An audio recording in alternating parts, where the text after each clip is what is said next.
First timers with us, welcome. We do this every month on a different topic that affects cannabis culture and community, and really the goal is just to share a space and share conversations that are going to move forward the fight to end prohibition in a sensible way.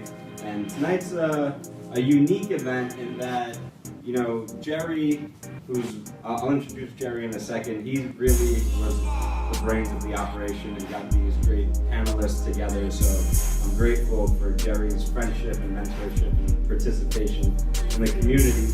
Anyway, this is an interesting topic. My name is Mr. O. I'm Jerry Otero, known as Mr. O, which is my sort of alter ego.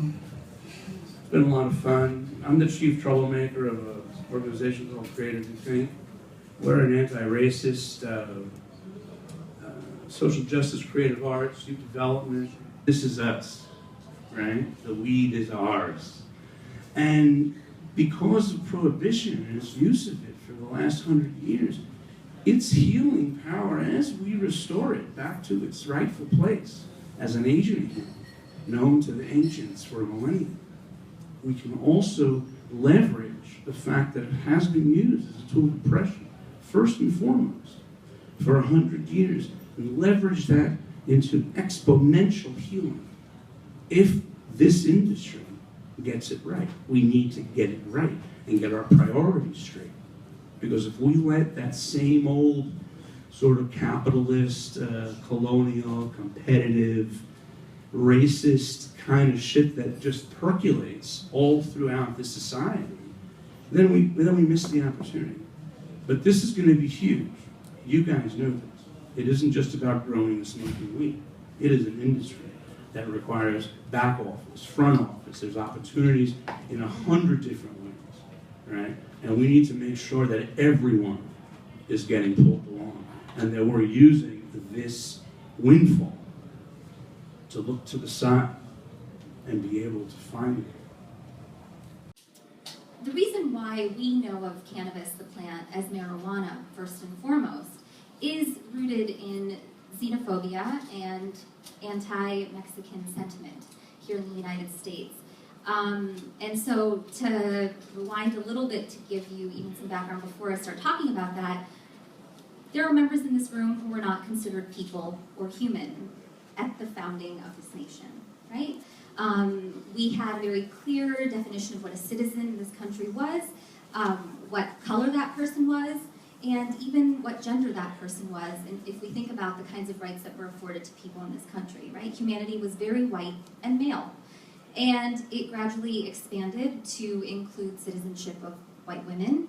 And we then began to kind of see transitions and opening up to racial and ethnic diversity. You know, we can't talk about mass incarceration without talking about the war on drugs.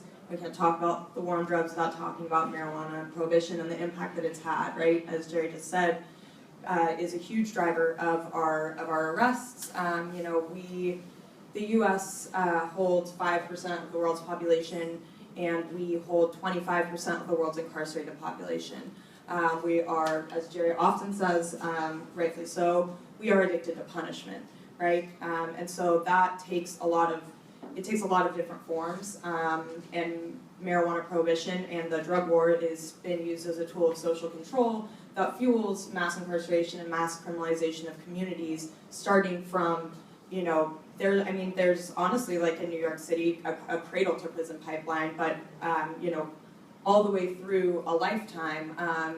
So kind of bringing it down to the more micro, as Jerry mentioned, my organization, Just Leadership USA, we coordinate the campaign to close Rikers, and through that campaign you can really, I have, in base building, grassroots organizing, and then thinking through the solutions to these problems, you have to think through all of the areas that prohibition has touched.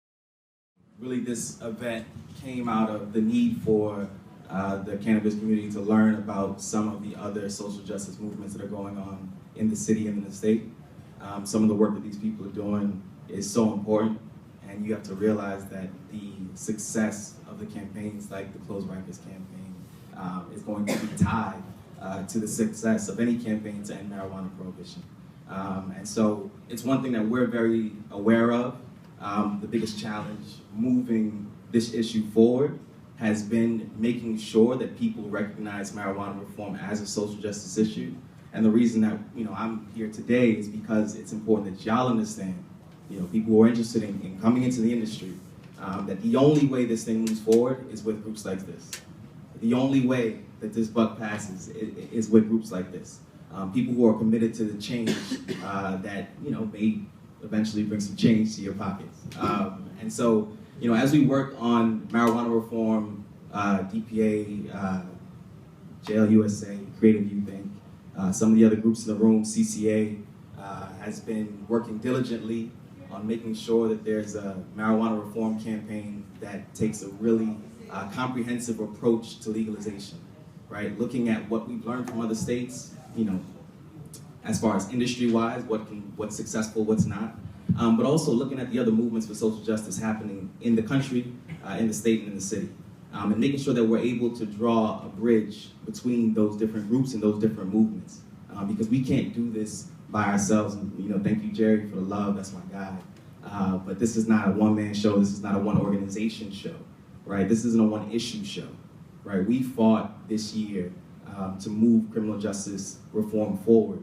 And the marijuana possession ceiling bill, which was a precursor to legalization bill, and a bill that would require people who are awaiting trial to move through the criminal justice system quicker and not be stuck away on Rikers for an endless amount of time. Those were the two issues that we're fighting for to get through. And the Republicans in the Senate said they only want one. Only one thing is going to move. And those are the moments when it's helpful to have allies who say, no, we're going to do both of these things together. These are both important. These issues both matter. And so, we'll get into questions, but I just wanted to frame it to make sure that people understand that this stuff is all going to be tied together.